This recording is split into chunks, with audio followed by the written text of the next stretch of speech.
Welcome to yet another episode of Indigenization Appreciation Hour. I'm Saurav Jha, and with me is my long-term associate Sriram Tyagarajan. Well, it seems that the four-day conflict with Pakistan sort of ended up being a four-day conflict after all, because we haven't seen much since the 10th, except some ceasefire violations by Pakistan for a few days longer apparently, although even that is debatable. What we have seen, though, is that the Chinese involvement in that very short conflict was much more, sort of intense and deep than imagined earlier or believed to be earlier, or earlier, or more deep than earlier, you know, more be more deep and intense than thought of earlier. So what we have now is a situation where the two fronts that we keep talking about are conjoined more than ever. The level of interoperability between these two entities has also been going up over time. Naturally, the fact that Pakistan today sort of has a majority of Chinese origin platforms in its air and very soon naval inventory as well, more or less, is obviously another reason why interoperability is going up between these two entities, apart from the fact that they are exercising together and they have been synchronizing their networks, or rather connecting their networks, for a while now. And you're beginning to see examples of that come out even into the open domain, with reportage suggesting that the Chinese did provide Pakistan with pretty detailed sensor data during the course of those 4 days. Obviously, they had space-based ISR support from the Chinese. They might have other kinds of ELIN support as well. And as far as the air defense systems are concerned, although this has not really been reported anywhere, we do not know for sure whether Chinese operators were on the ground, you know, co-located with their Pakistani counterparts at those air defense sites or not. Could well be the case that a certain number of Chinese advisors are there in Pakistan at any time for to support the HQ-9Bs and the HQ-16Fes that the Pakistan Air Force has brought in. Although, like I said, this is just speculation on my part. But whatever be the case, the point is that given the degree to which Pakistan and China are getting tied at the hip, are getting joined at the hip, we must now factor in a situation where a war may happen in the future that will see both. We should factor in a situation where the two of them would engage in some kind of tag team action against us. And I can speculate as to how this might happen. One particular escalatory sort of path would be that you have a terror strike on India, and then of course we in India determine that the terror strike originated from Pakistan and had the connivance of the Pakistani state. Since our new doctrine is that every act of war will be sort of taken as an act of Act every of act terror. of terror will be considered an act of war. We will obviously, a certain scenario will unfold, and sooner than later we will find ourselves at a sort of war in a sort of war or warlike state with Pakistan.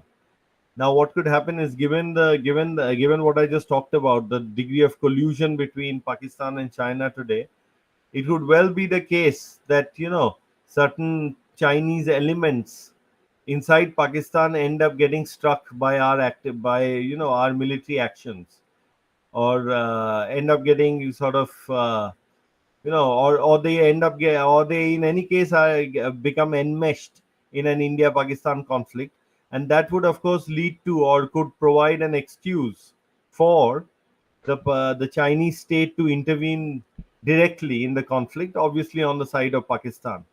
That could well happen. There are any number of conceivable events which could form a raison for China to participate in such a conflict. which means that we may suddenly find ourselves in a situation where we are facing not two distinct fronts, of which only one, but one conjoined front extending all the way from Kibithu to Karachi. That could well happen.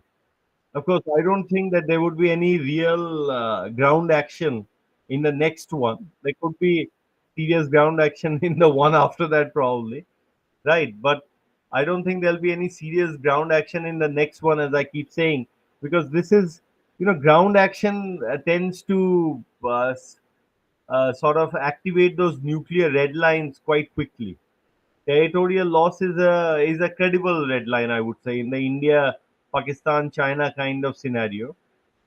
So what you would rather see is an air and space war unfolding, and obviously in this case, India will be at a numerical disadvantage, unlike a scenario where India fights only Pakistan, or even a scenario where India fights only China along the line of actual control, because China can there have been estimates that China could perhaps deploy 700 combat aircraft against India, but that's a very optimistic estimate.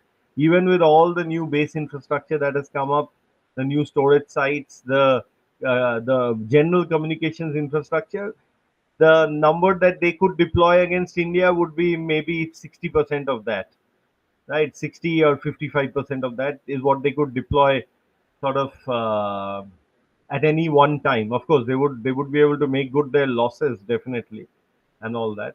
But whatever. So, but in the case of an India China Pakistan conflict with India versus the Sino-Pak axis, we will definitely be at a numerical disadvantage. That is a given in the air. And so what we need to do is, and while we try to fix our so-called squadron strength issue, we need to now start looking at other approaches much more seriously, and in a way, and achieve certain targets in a concerted manner, and that too over a compressed time frame. As you know, compressed time frame is a certain kind of bureaucracy is used in India. Okay, because no, you can't really compress time in that sense. But anyway, in a so-called compressed time frame, as some people like to call it, and the kind of things that we need to invest in, which we will discuss during the course of this sort of program, obviously involves the setting up of much denser air defense networks that include full-blown ballistic missile defense systems. We need to invest in our space-based ISR systems. Unfortunately, we are still lagging there, and somehow some of our Earth observation systems never seem to make it to orbit. We just lost EOS 9 the other day because of a failure in the third stage of the PSLV, of all things, right? And we all the other things that we need to look at is really hardening our facilities. We need to super harden our facilities. Super hardening is, of course, a technical term when you talk about air base infrastructure, etc. We need to super harden all our air bases and our staging areas and our communication nodes, etc. And on top of that, we of course need to create what I keep talking about, which is an integrated rocket force, right? An integrated rocket force. Now, you may not call it an integrated rocket force. You may end up calling it a joint missile command, for all I know. But it has to show the same level of synergy that we saw on the air defense control front. And in the case of the rocket force, why I say rocket forces, because if you have these disparate strike systems, in the sort of in the what do you call that, in the army and the air force and the navy, you will not be able to prosecute enemy centers of gravity in the way that you want. You need to put those very long range vectors under a single setup, give it its dedicated budget, and have give it dedicated ISR systems relevant to the distances over which it will have to prosecute targets. That is why you need a rocket force. You also need it to have its own communication network, which increasingly will have to be based on basically quantum communications. It'll have to be based on a quantum key distribution network, including free space quantum key distribution, obviously. Anyway, so I broadly outlined what we are going to talk about today. I'm now going to ask Sriram to sort of chime in with his views on how he thinks we should go about things, and what are his sort of what are the items on his list, as it were? What do you, Sriram? Yeah, I think you don't need to get creative when it comes to, you know, getting ideas on how to prepare and what aspects of your preparedness you have to look at. Right. So the Chinese look at the um, Americans, and we look at the Chinese, and I think that's a good enough place to start. And as far as capabilities that we need, and the gaps in our capabilities go, we have quite a few holes. So um, let's look at uh, all three services, as well as what the Chinese used to call earlier as support services. So we have the Army, Air Force, and the Navy. Um, Even in a two-front war scenario, I do not see a big or a huge sea battle unless it degenerates into an all-out total war kind of a scenario. So that I still do not think has a very high probability. Doesn't mean we shouldn't prepare for it, but yeah, given our social and financial conditions, I think preparing for a limited, shorter war or conflict, um, not definitely not even as long as the current Russian-Ukrainian conflict, right? That would be a realistic scenario that we might face. Let's just say the probability of something like that happening is a lot more than an all-out World War II Russia-Ukraine type conflict. So when we look at that, you would need very good command and control C2, C4 ISR systems, right? So we've seen the beginnings of something like that in the recent India-Pakistan conflict, where we've seen that the AD has worked beautifully, and the IACCS, which is the backbone of all of these communication nets and individual service nets, right? So be it the AD network, or working with the Air Force, or just the C2 itself, between the tri-forces commands as well as the political leadership. So all of that seems to have worked really well. And like we keep saying, right? So every time we need scale, we seem to have done really well at building out such systems. Now it has to become bigger. And when you scale any system, the scale creates complications, and there is always lag, and sensor shooter times might increase, but these are details, right? So let's look at it at a higher level itself. We'll see about capabilities. So first thing is you have to see your enemy. So ISR is primary. On the western front, it's pretty much plains all the way up to Punjab and the beginnings of Jammu and Kashmir, and then after that it's all mountains, right? So in the plains, we seem to have this problem licked. We have ground-based radars, aerostats, and closer radars, and farther deeper inside our territory, we have radars on hills and mountains. So seeing is not an issue. We have Gulf Streams and the Netras and the Falcons to see into Pakistani territory.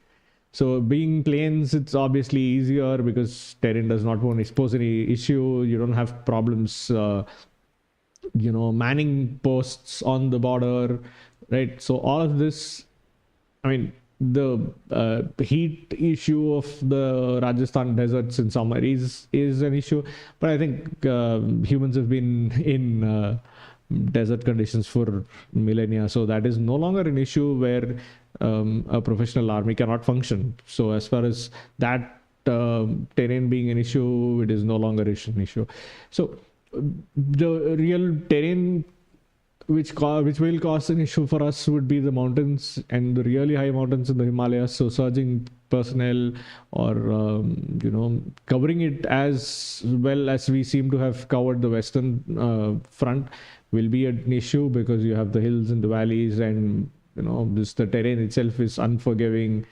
So you might need greater number of assets to cover the same distance on the map, because on the ground it's not a straight line like in the plains, in the deserts, or in the plains of Punjab, right? So if you have 10 mountains in 1 kilometer, 10 ridges, so then you have to consider all of those, because there will be gaps in your surveillance. So you might need more assets compared to something that's flatland. Right, so I'm talking about ground-based surveillance, ISR, whatever it might be, and because of the altitude itself and the fact that your front lines are so far forward from habitable places or cities and towns, and whatever you might have might be very small, which is not as easily accessible as say Jaisalmer or Amritsar. So all of these create issues, and even in the northern sector, say all the way up to Sikkim from Leh, it's not an issue because we are heavily populated. But in the northeast, it's all jungles right at the border, right? So we've had issues of personnel getting kidnapped and all. So you can imagine how dense the place is, even with the recent focus on road and rail connectivity. So that poses an entirely different challenge. And we also kind of forget, right, when we look at the map, the western front is almost like a straight line, about 70-80 degrees, and then you have the big long northern border. But people forget that the east is like a north-south line, and everything east of that is Burma, and beyond that is China. So we also have to look east for ISR purposes, right? So that is another vector. Kunming is just past the border on the east, right? It's about less than 500 kilometers from there to the India-Myanmar border. So that is another vector that people seem to forget or ignore. So we will have to have assets looking that way also. So we can either position them in one of the northeastern states, or somewhere in Orissa or West Bengal, which have longer range to keep an eye on that side. So we have to look in an 180 degree arc, right? So we have to look everywhere. Anyway, meandered a little bit, but coming back to ISR. So ground-based will be a challenge all across the Himalayas. We might need a lot more assets per kilometer. Assume that's a unit, right? So you will need for something as good coverage as we seem to have on the west, we will need insane amount of coverage on the northern border, and that is a good 2-3 times, I think, the numbers that we have on the west. So yeah, you can imagine how many we need. I'm pretty sure we already have quite a bit. It's not like the defense ministry is waking up to this challenge today and has to start filling these. So we already have capabilities, but we need to fill them up. What they might be, I'm sure we've talked about them before, right? So the Him Shakti and the variants of it, all the ground-based EW systems. Then we have GBMES also, Himraj, more Himraj Himraj, systems. Yeah. So all of those Him star systems, right? So Army has some, Air Force has some, and more are in the pipeline. So all of those will proliferate. I'm pretty sure Bharat Electronics will get more orders for more systems, because this is something an Indian Army officer pointed out during a conference. So he said, the engineers talk in CEP, but for somebody on the ground, the CEP covers a ridge as well as a valley. So I can't cover both at the same time. So I need greater precision in locating emitters or any particular target of interest, right? So this means that you need more assets, because the terrain dictates the employment of assets to get the job done. So it poses a lot more, thinking intellectual challenge, or an engineering challenge, if you want to call it that. So and so that is the ground-based systems. So obviously you'll need more AD radars, AD launchers, and C2 systems, and all of these have to be networked. So you will need secure networks, and these networks will have to have fail safes, and it needs a lot more depth and a lot more security. So all our quantum key distribution kind of systems have to mature and have to get implemented. Um, Yeah. So yeah. see the point So you have made. all of these, yeah. So Yeah. there's more, right? So we Okay. have these ground-based systems. No, when we come to airborne systems, we need those 6 Netra Mark 1As, Netra Mark 2s, the SIGINT and COMJAM systems, as well as more ELINT systems, more EW systems in the airborne scenario domain. And we have the the aerostat program, which is maturing, right? So ADRD is working on them. This is not the old aerostat system, like which No, was you similar mean to are you the talking about the Israeli ones. stratosphere? Are you talking about the stratospheric airship program, the new one Yeah, that has been launched? yeah. Okay. So we have those for persistent long range airborne surveillance, and then we have the HAPS programs, and then we have the mail and hail UAVs. So and uh, we have all of these programs which have to get done in the next, say, 5 years, or at least progressive enough that we already have two in service, and then the rest are in the pipeline and coming along with no hitches. And you know we need a serious kick up the ass on whoever is managing our space based capabilities. Okay. Just the NRO, So the US NRO itself has launched 50 satellites in the last 2 years or something, and we've launched less than 10. so Right, let just us the come to NR. that. the- Yeah. So yeah, the thing is exactly we have to stop Mickey Mousing around. The fact that we are having to lament the loss of one EOS 9 shows just how far behind we have fallen. We should be sending up EOS 9s every week. That's what we need. We need yeah, 250 sensing birds in the sky in another in another 5 years, but actually less. So now what has to be done is via that PPP mode, many more PSLVs have to be fabricated. The problem with the PSLV is that it's not cheap in terms of launch price per no, it's kg. not That is the just the problem. PSLV, Okay. Saurav. The Mm. thing is, with the improvement in tech, so we will be able to compress capability into small sats, and those should Yeah. be able to go on the SLV. Yeah, So that the distributed sats are still a little distance away. Right now, we have to put up those 500 to 800 kg birds at the yeah, least into the, even the or SSLV more. can do that, Yeah, yeah, right? it can put 500 kgs in LEO. I agree with you, but the point is we cannot, for the time being, we have to just agree that we are going to take a bit of a financial, I won't say Hit. penalty or hit, yeah, but we need that capability, because the war of tomorrow that we are going to fight with the Chinese and the Pakistanis is obviously going to leverage ISR and space-based ISR. And the other thing we now have to really sort of hasten is counter space systems, because this war will also entail being able to knock out the enemy's eyes and ears in the sky, in space. It will not just be a war fought in the atmosphere. There will be kinetic and non-kinetic actions in space between against enemy assets. So that is the other thing that needs to be now really sort of hastened.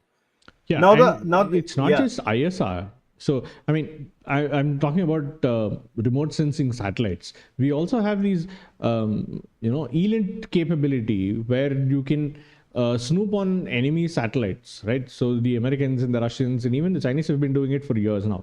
So we do not have enough assets in space to, launch specific SIGINT satellites. We have No, one we or two do. emisat payloads Yeah. right now.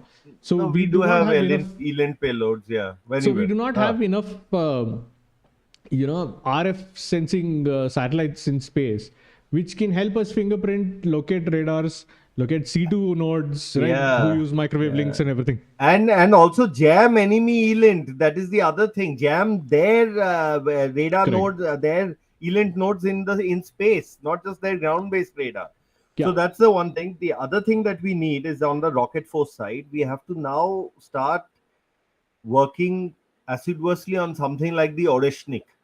You see, when Pakistan launched that Hataf series missile onto Delhi, it crossed the Rubicon in some sense. It also proved this conflict is also notable because it has shown that you can lob conventionally armed ballistic missiles at each other without triggering a nuclear response. That is quite clear. Something that I have written about several times in the past. That to assume that just because a whole series of ballistic missiles are coming at you, it will somehow lead to a launch on warning by you, which in any case is not the posture of apparently any of these three countries we are talking about, including our own. So we have to accept that we will trade conventional ballistic missile attacks as well and hypersonic glide vehicle attacks, which means that we should develop something like the Oreshnik, which has the capability of putting Pakistani and Chinese, even many of the Chinese air bases out of commission for long windows of time on which we can capitalize. And on the air defense front, what we need Akash Tir for the mountains. It is an air defense control and reporting system, right? But an air defense and control reporting system in the mountains with its repeater stations and everything will be different. So will come somebody has asked a question, what role can the Indian army play in all this, given that we are talking about an air and space war? I know you have your views, which we'll come to in a second, but the thing is that what the Indian army needs to now do is provide the logistical and security support that the air force needs, basically, when it comes, especially when it comes to the eastern frontier. The army will obviously be a part of the mix with it because it will have control of assets like the long range guided rocket, the 120 and 300 kilometer systems that are there. It will have its own pralay as well, and all of those are better. Anything that is beyond the reach of the army in terms of being able to see should be put in the sorry should be put in the integrated rocket force. Okay, because you need joint ISR. You need joint ISR and joint ISR to prosecute targets in depth. So somebody's asked this question, and I think you should give your views before I give mine. Somebody's asked this question over here, which is an important question because that question will immediately come up. I think the question is, what role do you see the Indian Army? Okay, would the X-Man 3182 ask, would the Indian Army and the Army's mountain fighting capabilities deter the Chinese from starting an air war? What do you think? Your views? I'm obviously not privy to the CMC's thinking on launching or igniting Oh, conflicts. oh. But Now I'm going to hold this like this. Go ahead. okay, like an anchor. So Yeah. the question is, what is the objective for starting any conflict? We still, I mean, at least for Doklam, we know that they've had their eyes on Doklam and the Doklam Plateau for a very long time. And the reason for that is pretty self-evident, because from Doklam you have a very clear view, all across the northeast of India, right? It's like a very strategic balcony for the Chinese on the Himalayas, from where they can see a very wide swath of the Indian plains from there. So it is a very clear-cut military objective. So if I get my foot onto that balcony, then I can see, and seeing is half the work, right? So that is evident. But what did they gain at Galwan? So it was Galwan or very localized skirmish, which became something bigger. I mean, there are reasons to believe it might be, but we also know that there were other things that happened around Pangong So at the same time. So was it just somebody on the inside at a higher level, at the group army level, who tried to get cute and got his ass handed to him? Yeah. So that is unknown. But so if they do try something, remember, people only remember 62 war and the thrashing that they gave us, right? So yeah, shouldn't forget.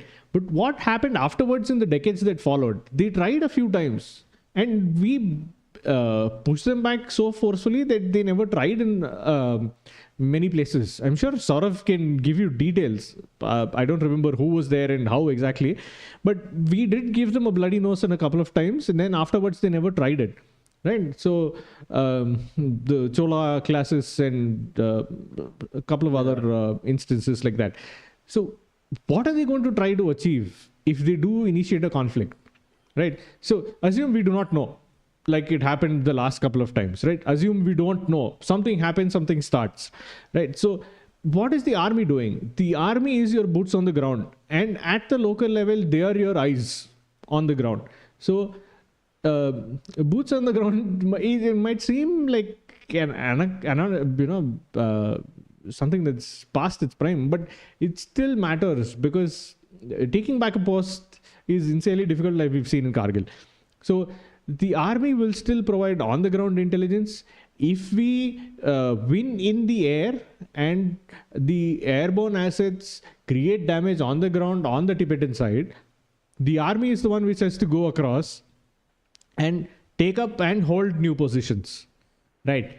And the other thing is, you have to realize that even for the Air Force's ground-based ELINT and all the ground-based assets that the Air Force runs, the Army has to support.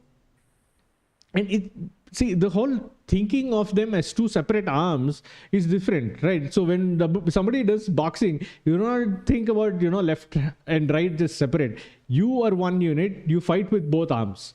So the Army and the Air Force have to work like that. You can't say, I'm going to put on my blue hat and I'm going to do something, and then you take it off, put on, maroon beret and do something else. Your special forces might have to go in and take out a key air defense battery. Right. Very much the so. Air Force has to come and support a particularly difficult enemy fortification or a major, logistics base or a command and control base, so that the army can move into a particular sector.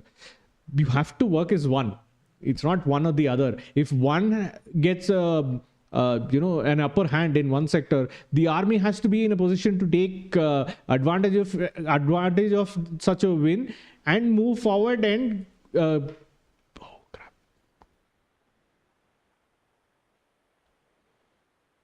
Okay. What happened? Yeah. I can hear you. Yeah, no. Sorry about that. Page crashed for some reason. We were back online. Yeah. So I was saying, so if one arm creates a temporary local superiority, be it either in the ground or in the air, the other arm should be in a position to take advantage of it and push the initiative in that sector, right? Sectors, right? So you have to work together. So like Saurav was talking, right? So if you have stuff like ISR or logistics, all of these have to be joint. Because once you're joined at the hip, you reduce costs, and it is easier to supply to whichever arm needs it from a common place, right? It makes the whole, boring part of, procurement and storage and maintenance easier. So then the two arms fight from one single place. I hope I make things easier to understand. So when you look at objectives, the Air Force and the Army have to talk to each other to chalk out an integrated plan. It's not like the Air Force is going to go and, I have my own targets to take care of, and the Army says, I have my own ground war to fight. Unless there is a synergy, you can't win the war. I hope that makes sense. The objective is to win the war, and both arms have to work together to do their own missions, which leads us to the final objective. So, stuff like even things like airborne intelligence, right? The iStars program is a ground-focused airborne program. So it is particularly meant for monitoring the ground war. Right. So what is moving on the ground, what assets are on the ground, who is emitting, what is emitting, where are the C2 nodes, where is the enemy formation, where are the helicopters, where are the UAV squadrons, who is moving what asset, and how does it create an issue for the army on the ground. That is the whole point of the I-Star platform, right? The I-Star is not for the air war, right? That's what your Netras and the Mark 1s and Mark 1As and Mark 2s are for. The I-Star and the SIGINT ComJam platform, to an extent, like, you can probably say it's 50-50 towards the air and ground, but the I-Star platform is entirely for the ground war. So the Air Force has to support the army, and the army obviously has to support the Air Force to take out key nodes on the ground, because, like we keep saying, the whole Tibetan plateau is riddled with air defense assets. And on the day zero, as well as further down the line during any particular conflict, the army forces have to have a part to take out enemy air defense assets, right? Be it special forces, Gata teams, whoever. So I Exactly. hope that answers the question. Yeah, so that's precisely the point. The army will be involved in logistics and security for the air force. The army's own army air defense will obviously be ever so active, and it is in any case integrated with the air force. You will have to have different kinds of these reporting stations, and those will require security along the ridges and other places where they'll be placed. Army special forces will have to go into Tibet to prosecute certain kinds of targets, and they will also have to make sure that Chinese special operations forces don't do the same. Army special forces units carrying man pads will be strategically placed at various peaks, and they will account for a certain number of PLAAF and PLA ground force aircraft as well, right? Which we've seen something similar to this in the Russo-Ukraine war, where even Su-30s have been shot down by man pads, No, by a humble man and pads the carrying soldier. Yeah, Russian special forces entire battalion got shot down, right, while they were trying yeah, to yeah. parachute into an That's enemy the airfield. yeah. So you have to stop. You have to protect your air bases, whereas put their air bases at risk.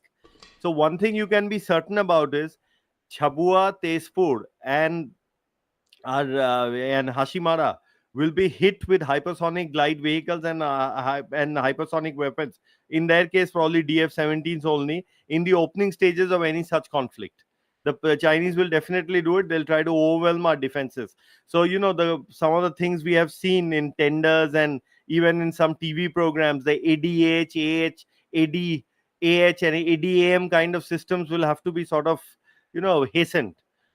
Things that can counter hypersonic glide vehicles, that can counter air breathing targets that are basically flying in the atmosphere. We'll have to hasten those kinds of programs, and we will have to deploy our ballistic missile defense phase 1 kind of setup in the east. We have it right now, according to reports and everything. We have it oriented towards the west, but we have to have it oriented towards the east. We need to have a BMD network that can eat maybe 200, 300 ballistic missiles at one go. That's the kind of BMD network you need now. Yeah. Now, there is another aspect to all of this. If this happens in the next 1 or 1.5 years, we probably don't have to worry about something like the J-36 or an H-20 or something. But in the future, you will have to worry about those, because those will stealthily release hypersonic weapons from their bomb base aimed at our air defense network from quite far away. So now the question is, so in that scenario, the only defense we'll have is to shoot down the vector itself that they have launched. We will not be able. Currently, we don't have the capability to directly go after something like that. We must keep in mind in the future, which is why just having a something which can hit something 350 kilometers away is not enough. Today, there is serious research underway in the major powers of the world to develop surface to air missiles that can hit targets 1600 kilometers away. 1600 kilometers away, mind you, 1,000 miles away.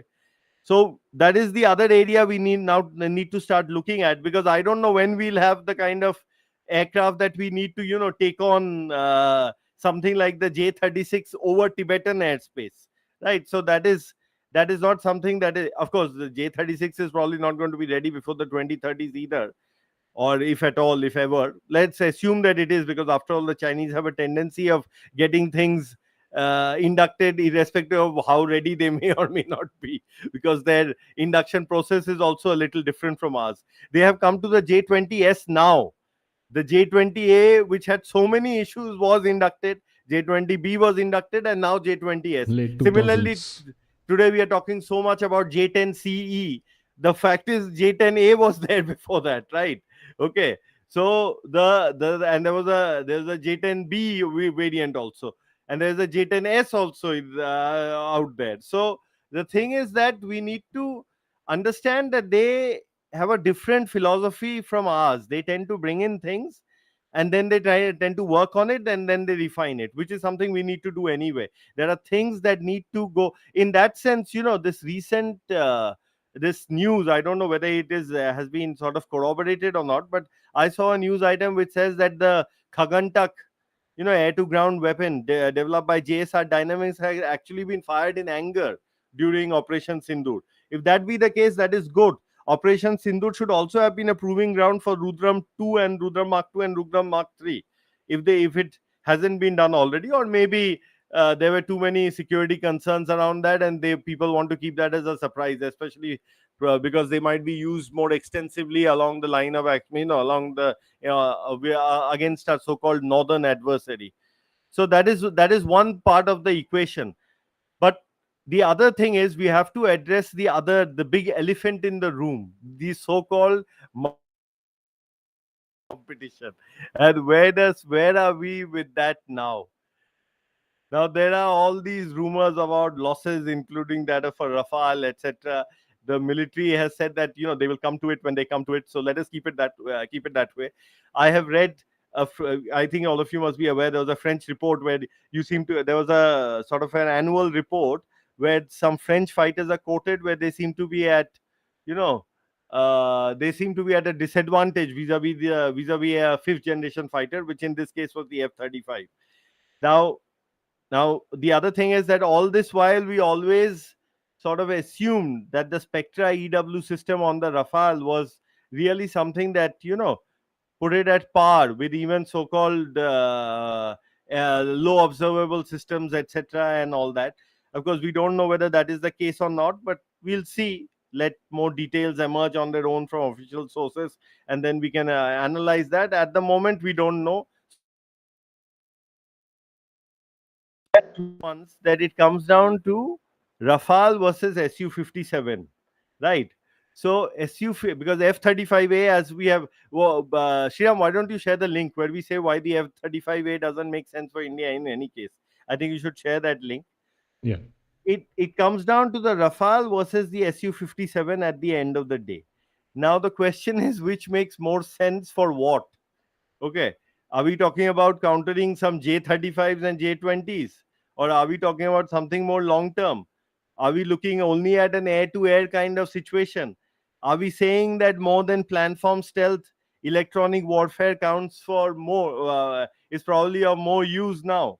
So, all of these questions can't be readily answered, really. Right? So, of course, I know that Shriram has his own views on this, but I can say one thing, that we should opt for whoever is willing to give us the source code, because in these air and space wars that we are likely to see in the future, and there may be more than one, and if we are lucky, of course, none, but that will depend on how well we build up. But I don't think we can depend on such luck anymore, given that the world has undergone a regime change. We are not in that old unipolar world anymore. Obviously, we are not in that Washington consensus world where everybody just does liberalization, privatization, globalization, and goes to some LPG nirvana trading amongst themselves. We are obviously not in that world. We are in a much more predatory world now. And in this predatory world, we have to be prepared. So the question then is that what should we opt for? Obviously, something which we can upgrade quickly, because the enemy is also constantly upgrading itself. So you're locked in this upgradation war with the enemy. You need to add capabilities quickly. And you cannot do that without source code. If you have to run to Dassault to add the BrahMos and just, engage in futile discussions with them over 2 years, and then some astronomical figure is quoted for the same, then there is no point to that at all. Right? You need source codes from day one, and this better be the last ever fighter jet import. Okay. What do you think, Sriram? What are your views on the Rafale versus Yes. Su-57 kind of question? See, we already have Rafales, and we're Yeah. getting more from the French for the Navy. So that is 36 plus another 20 something. Yeah, that is So 62. Yeah. yeah, so we already have these, and um, see, what's the threat for a fighter, right? In the air, it's enemy airborne surveillance, enemy fire control radars, ground-based AD, right? So um, you need to be able to see an enemy fighter, because that's the one who's going to hit you, even in a coordinated data linked shot, be it guided by another fire control radar or by an AVAX. So you need something which has a big enough nose and a large enough radar, and cute algorithms and processing capability is one thing, but a big nose is a big nose. So in power we trust, right? So having a big nose makes a huge difference when it comes to radars. Having wide panel, big panel, right? Gigantic ones, there's a reason they are that big. So it's the same thing for an airborne platform, even if it means that you need a bigger platform. Yes, it makes a difference. But again, does the rest of your aircraft match the capability that you're looking for in the nose? Again, choices are limited. So you either get the Rafale and suffer the smaller nose. Because see, the J-20, the Air Force, even the previous Air Chief Dhanoa had said that we can track the J-20. But see, the Chinese are not sitting still, right? So the J-20 is going to get upgrades. It's going to get, different variants with progressively better emission management as well as RCS. So I'm pretty sure the newer platforms, right, the J36 and the JXX, whatever they want to call it, right, so they are all, I'm pretty sure, at least a step better in terms of RCS. So at the levels of RCS that we are talking about, right, so the distances we're talking about from with respect to detection from fire control radars become a magnitude lower. So which means that something that you could see at 200 kilometers is no longer visible at 200. So you might need to get as close as 120, 100. So that dramatically changes the options you have to prosecute such a target. And see, it's not just from the air, right? So if an enemy platform has such good RCS reduction, it also means your ground-based detection platforms also have to improve. That is usually shouldn't be as difficult as doing it for an airborne platform, because you can always add another panel on the side, add another power generation truck, and increase the power. So for radars, it's 1 by 1/4 the power. So you'll to double your radiating distance you can see the same performance, you have to increase power by some 16 times, if I'm not wrong. So that is easier on the ground, but you can't make a 16 times nose cone, right? You can't turn a fighter into a C5 Galaxy. So that is not possible. So then you can't really do that on a fighter, right? So which means when you get your fighter, the radar performance is pretty much fixed, right? The upper limit of its performance can be fixed. So which means you need to get the best bang for the buck while you're buying the platform itself. So based on that, the JSF and the Su-57 being heavy class fighters and big jets obviously win. But with the JSF, everything has to go back to Eglin 350th spectrum warfighting. They are the ones who sit there, who do the mission data for F-35s around the world, right? So even those who've been included into the program, who get special access, have their own personnel sitting in Eglin. But the guys who actually do the work are essentially American personnel, foreign personnel, as far as I know, do not get to do that. Right, so they have offices, they work on these mission data stuff and all, but ultimately the final step is taken by American service personnel. for a country which is, you know, really keen on uh, calling itself unaligned, non-aligned, and needing to have this independence, true independence in prosecuting any war, I do not see us accepting those kind of structures for something like 36 or 54 JSFs. If we get into a war, right? So, other than the Taiwan sector, I'm pretty sure we're the only guys who are the closest in probability to fighting against the Chinese. If we get into a shooting war and you have like 10 IF personnel sitting at Eglin, the back and forth for a hot war where the IF is flying around the clock sorties, how will that work? And who the heck knows if the Americans actually are on our side? Nobody is, and that is how you plan wars.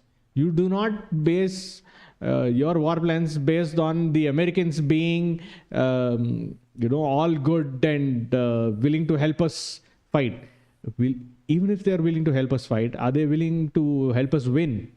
And if they do want to help us win, how much do they want us to win? Right? So it's like fighting with somebody else's sword while he has his hand on the sword. Yeah. I See, do not think that is acceptable at all to us. the problem with America is that suppose we opt for the Su-57, there is every chance that they will invoke CATSA this time over.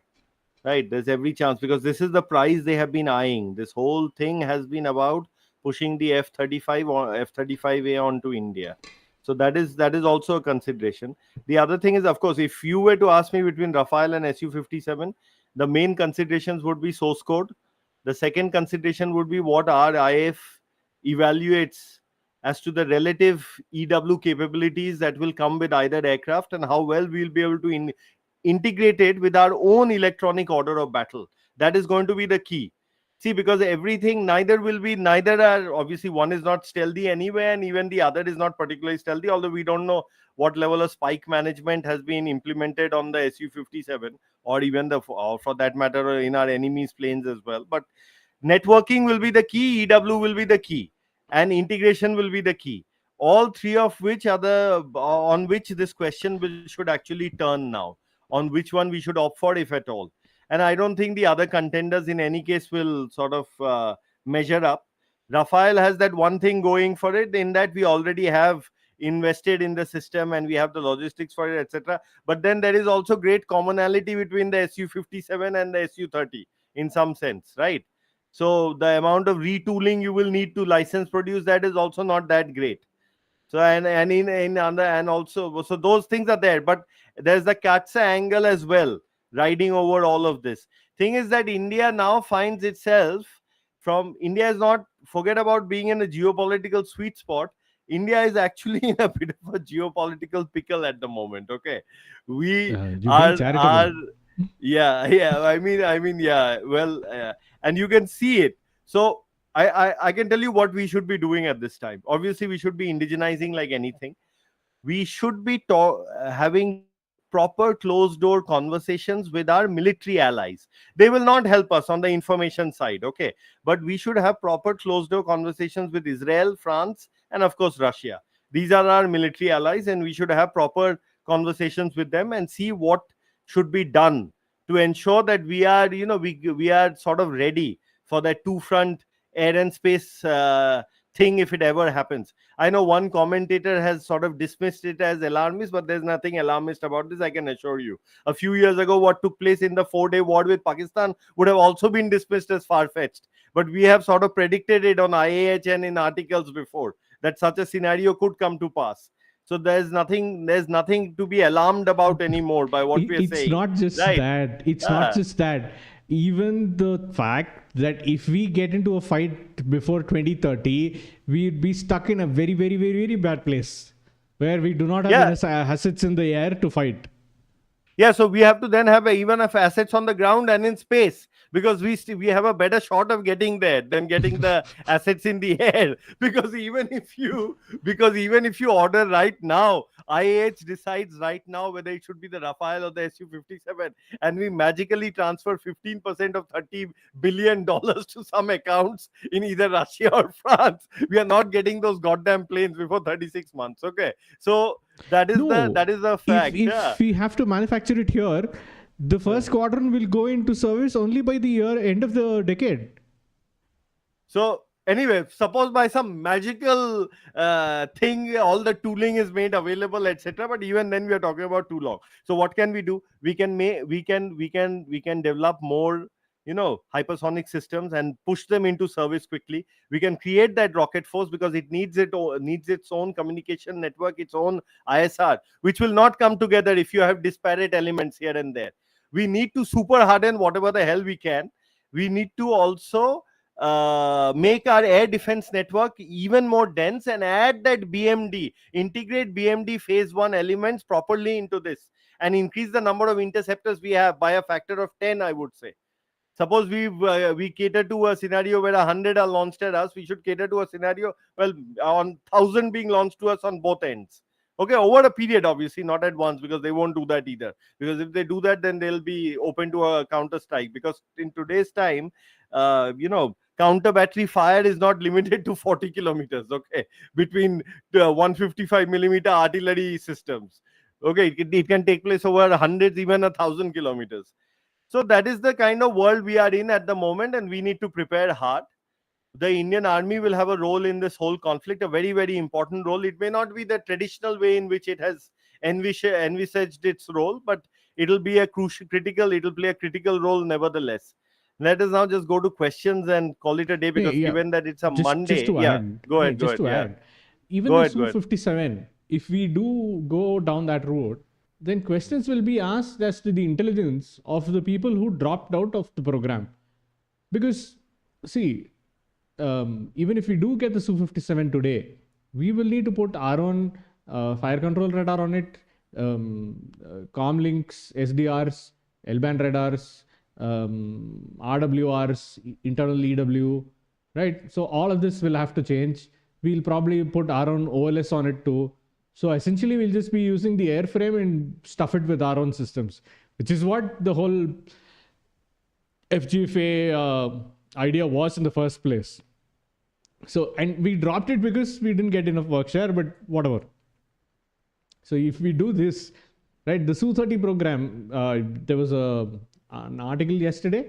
I forgot who wrote it, but no. I think it was a HAL financial call or something, where the time to IOC for the Sukhoi upgrade is 5 years. Five And then, years, yeah. yeah, and then and then the modifications will begin after that. So even if we take the Su-57 today and do all the mods, right, and we do not have as much experience with the Su-57 as much as we do with the MKI. So assume it takes 6 years, right, to IOC all your Indian additions to the platform, and thereafter you will have inductions. Might as well finish the AMCA by then, right? And we haven't sanctioned the UCAF program. In my opinion, I still think we should go for at least a twin engine bomber with enough legs on it to be able to fly and do naval missions also. There's no point in doing a 13-ton and then 5 years down the line, suddenly somebody waking up and saying, "Arey, this thing should have longer legs, greater ferry range, greater loitering time, greater internal carriage capability." The 13-ton light, if it is, should die, in my opinion, See, right? it's very simple. If we opt for the Su-57 now, it means we are opting for the Himalayas electronic warfare suite over the Spectra. That is what it will mean, really. Okay, and it also will mean that we will be able to properly interface the elements of that suite with our overall electronic order of battle. That is also what it will mean. And what we'll get with the Su-57 is basically the Isdelia 30 engine, right? Hmm. Because the Rafale will, after all, come with the M88 only, and the so M88 too. Yeah. So that is the other thing. So these will be the considerations, if but that Katsa will definitely be something that the Americans will start hinting about sooner than later, And also, I don't know, they may just go for it also, because because the fundamental question that you asked was, are they our friends? They don't seem to Nobody be, is. and they've never seemed to be at all, right? So they've never seemed to have been our friends, and they probably won't ever be. So that's a different matter. Yeah. The It other question is, yeah, what sorry. were you saying? No, You're saying it something. also implies that you have to look at the Indian Air Force's force structure itself. We will be switching into a light and heavy only Air Force. Even the Mark II is a Mirage 2000 ish lighter side of you know things. So we'll have the MKI, which is 30 plus, Su-57, which is again 30 plus, and then you have all the LCA and LCA variants. So you'll have light and heavy with nothing in between. I mean, kind of look at the PLA-AF, right? They have the J-10s, which is like a heavy light fighter, and everything else is like a Su-30 variant. We don't need this medium business anyway. Okay, this was a concoction to begin with, if you ask me. This whole thing, everybody knew about a high low mix, nobody knew about a low medium high mix before we started talking about the medium MMRCA contract, medium multi role combat aircraft, and all that. The other thing is, why would China at all engage in something like this? Is a question that some people may be wondering about. The reason is this. The reason is, this will be accompanied by a major information warfare campaign as well. India is a competitor to China, howsoever, The gap. sort of laggardly or whatever anybody might say, but it is a competitor, and the gap is getting closed in certain areas as well. This is an era of intense technological competition. This era will be shaped by technology. We are back in the 60s in some sense, and in the 40s, in the run up in the World War II era as well. And this era, it is all about making the other side look worse than you are. That matters. So in this campaign will look to attrite our resources greatly. It will be a campaign in which they will test a whole bunch of their systems in a hot war. It will be a campaign to make us look bad. All of these purposes it will look to serve. And somebody says, but what about the fact that they trade with us? I had written a long article on how, if even that trade becomes zero, so say all the Indian imports from China become zero, it will not hurt them that much, and it will hurt us a lot, because those are all intermediates and the means for manufacturing things. You see, the Chinese do not see their exports to India as a liability. They see it as leverage. That is the problem. They don't see it as a liability, and honestly, the people here don't see our imports as any leverage on them either. Indian imports from China are actually leverage for China on India, not the other way around. So don't be surprised that we don't stall trade even when such a hot war begins, or even in its wake. Don't be surprised by that. Okay. I also So think that yeah. apart from arms, we also need to get our people to grow a stomach to take some hits, because we will definitely take some hits if the Chinese come calling. And Somebody had it pointed will out be a that political um, um, it will be a political aim more than any tactical gain on the ground, right? The whole point is that the CMC and the CPC is a political being. So any conflict will have a political objective and a battle objective, right? it'll have a domestic political objective also within China, obviously. Yeah, so In that India will also, also, yeah. to So there'll cause be a four political change. reasons. There'll be four very reasons that may seem strange right now, but may become irresistible at any point Yeah. to start something like this with India. And the other thing is, in India we have to accept, we have to have a change of mindset. It's not about losing an asset here or there. It's about fulfilling the objective. If if you can fend off a war like this, and even if you lose 200 planes, you would still come out on tops on the global at the global scale. Of course, you should be able to demonstrably show that you beat the enemy, and not have the kind of information campaign that you sort of undertook this time. And also, you should be willing to climb the escalatory ladder yourself, and not look to de-escalate, because this is not an era of war or something of that sort. So this is most definitely an era of limited war under the nuclear overhang, and it is being proved again and again and again, and there will be more instances of it going forward. And each time your country cannot come out with some kind of ambiguous result, right? So you have to be ready, and of course it should not be a result where you lose. I mean, an ambiguous result would be better than that, definitely. But it has to be, you have to fight to win, and you have to fight to win under the nuclear overhang, and you have to get the elements ready to do that, and you have to obviously invest. You have to accept that a certain amount of your GDP will go towards that purpose. Because see, once you win something like this, or are seen to be capable in some scenario like this, all kinds of your weapons and all kinds of technology products will find takers across the world, because it's about the brand. War is also about branding now, unfortunately. Limited conflict is now about branding. So this is where we One are at. weapons maker told me, right? So when they had been approached, or they had approached a prospective client, the first question that was asked was, is it in service in your own country? Imagine going and telling them, not just is it in service, it has also seen battle and come out on tops. Right, so that is like a stamp of approval that any prospective buyer will be very happy to see in a product that he wants to buy. And we have, at least our armed forces have a very good reputation of running any product through, at least indigenous product, through god knows how many trials before it is finally inducted. So if it is in Indian service, it means it's actually damn good.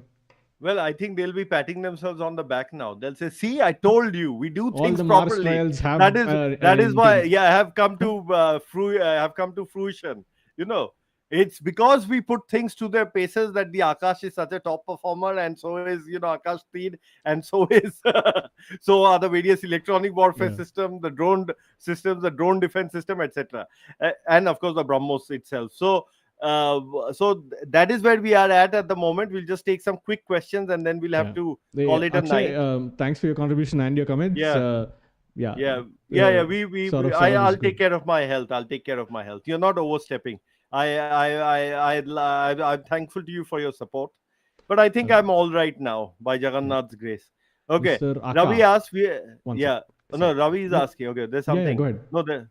Okay, so Ravi, thank you for your contribution. Whoever else wants to contribute, please send your support directly to SJDR 23 Limited, SJDR Limited 2367 at UPI.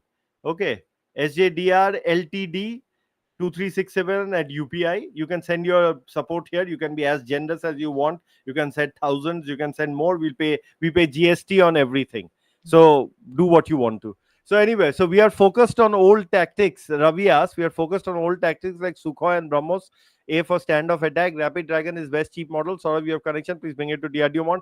See, this palletized load carrier system, which we discussed the last time, it has been discussed also, I'm sure, in It is in the progress. yeah, MODs. We'll see something on that. Okay, what was the other question, Sriram? Why don't you take that one? Um, Mr. Aka, again, thanks for your Yeah. contribution. Delay reprisals for Pakistan till winter to deter China.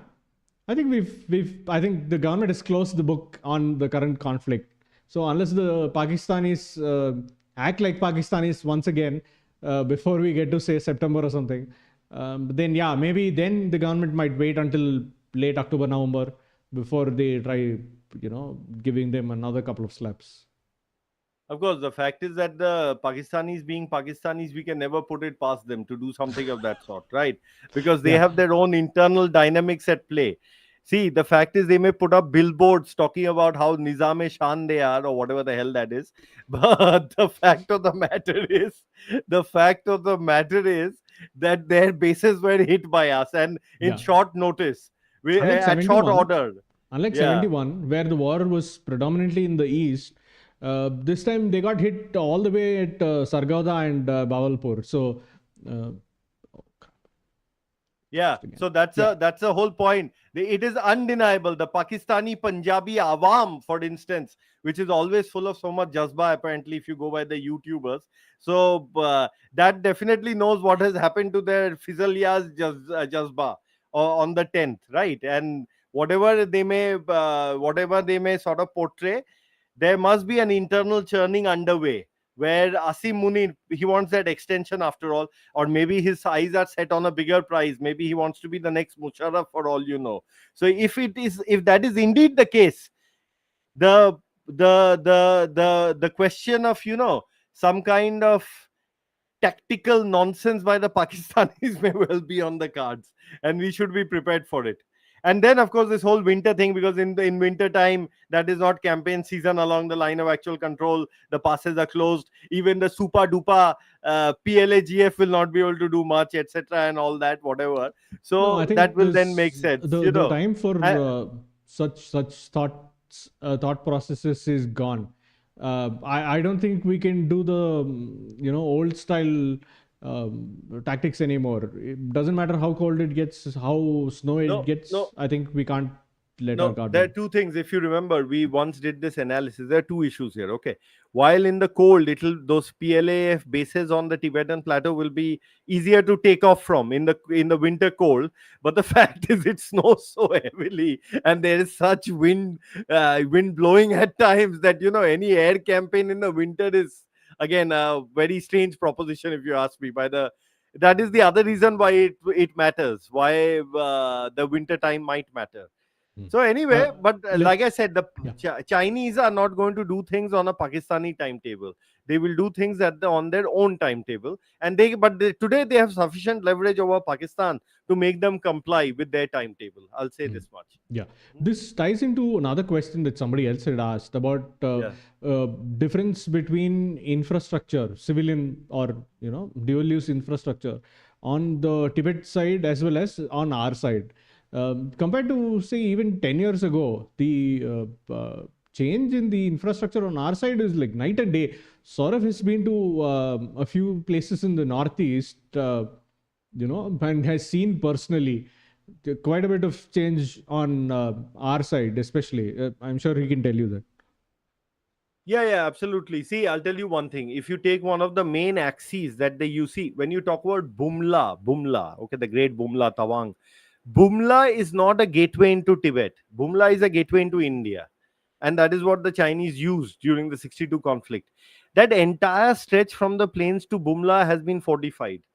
It's basically garrisoned. And there are all kinds of other things that we don't need to discuss.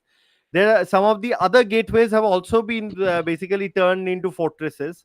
There are some in the very far end of Arunachal Pradesh, near the border with Myanmar, which in my view need more work. But then, of course, that let's not discuss what work they might need Tiger or not. sanctuaries. The government is quite seized with the matter, and I'm sure the Indian army has been working on it. Bottom line is, without air superiority, the Chinese will not move forward. And they don't want to really move forward anywhere. If you go by all the stuff we discussed right now, that is for later. That is when they have suitably, when, see, they cannot emasculate India with just one or two wars or something like that. In fact, they can't emasculate India at all. So their agenda is to make India look like the weaker power in Asia. That is their main agenda. Their agenda is to say that, yeah, you are an ancient civilization like us, but we are the elder brother. This is what they want to say, although I don't know how that really computes, but whatever. Okay, so this is really their agenda. Yeah, This has always been their agenda. with the focus on Southeast Asian countries and bringing them under their bracket, especially now with the American tariff regime and all the threatening and everything, right? So their aim is to, get their ancient sphere of influence under their influence even now, right? Even people they fought Their with, like the ancient sphere of Vietnamese. influence has been through a series of revisionist sort of texts, has Yeah, now been extended to all kinds of places, yeah. including So Arunachal Pradesh, which they call Xizang, or South Tibet. So, but the point is not this. The Chinese understand strength. Their main point is they know that India is an ancient civilization. If India gets its act together and gives them a bloody nose in a high tech conflict, because the word high tech has been used by the Pakistanis a lot, which is why I'm also using it here. Okay. In a high tech conflict, then they will respect India. Then this is not a frontier that they will come to bother for a very long time. You mentioned about what happened after 62. So the 1967 conflict was very much settled in our favor, the Nathula and Chola clashes, right? In 75 there was another very small engagement in which they killed some of our Assam rifle people, but after that the mobilization they did or led them to say all kinds of things and draw that down. Then of course Sundurung Chu happened, and nobody ever accepts that any kind of kinetic action happened there, although we don't know, but maybe 200 years later we might know something, I don't know. But as of now nobody accepts and nobody knows, except I had read one article which featured this Colonel Ashish, who was from Calcutta, or after whom a certain Ashish top has been named. Okay, which was grabbed by our soldiers at in the face of the enemy, as it were. So we don't know what happened there really, whether anything took place or not. But as far as the official record is concerned, and as far as we can say, there was never any kinetic action during Sundorong Chu. If something of this sort changes, something on this score changes in the future, we'll get to know. But it was a massive mobilization, and we mobilized in such a way and occupied peaks, in such a way, occupied positions in such a way that the enemy had no did not have a rejoinder to that. They couldn't do it, and our logistics was also very good. We used all the helicopters we had inducted from the Soviet Union in the 80s, including Mi-26s and Mi-8s, etc., and all that.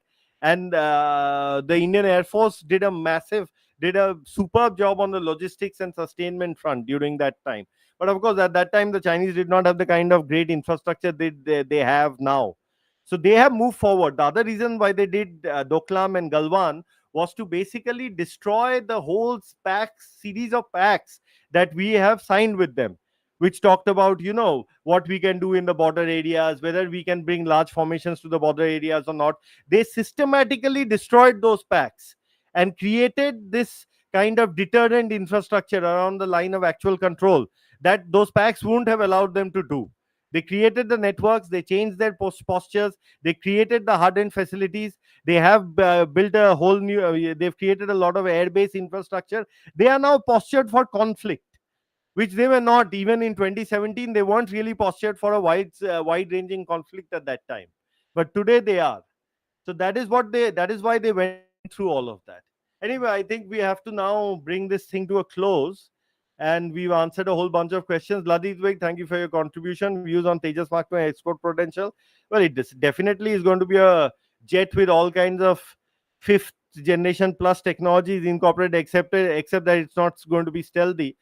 So it all depends on how we conduct ourselves in the next 3 years or so, and that is going to determine its export prospects, apart from the fact that we'll need an engine for it also.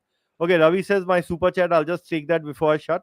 Harshvardhan Patel, thank you for your contribution. Yeah, thank you for your sort of appreciation as well. Ravi says 4.5 gen Rafale in 2025 is suicidal. Instead, buy 300 Tejas Mark II using MRFA fund. If too much necessary, buy 50 F-35 as stopgap. Also Su-57, not even fifth jet. We don't agree with the F-35 part at all, and I'll still say it's still between Rafale and Su-57, and I outlined, and Sriram also added his views as to why one may think that is the case. Okay, with this we are going to bring this episode to a close. Thank you Neil, for joining in. thanks for As your always, contribution. Jai Hind. Yeah, we'll have an econ salon soon. Yeah, Saurav should have one maybe in a couple of weeks. Thank you. Bye bye.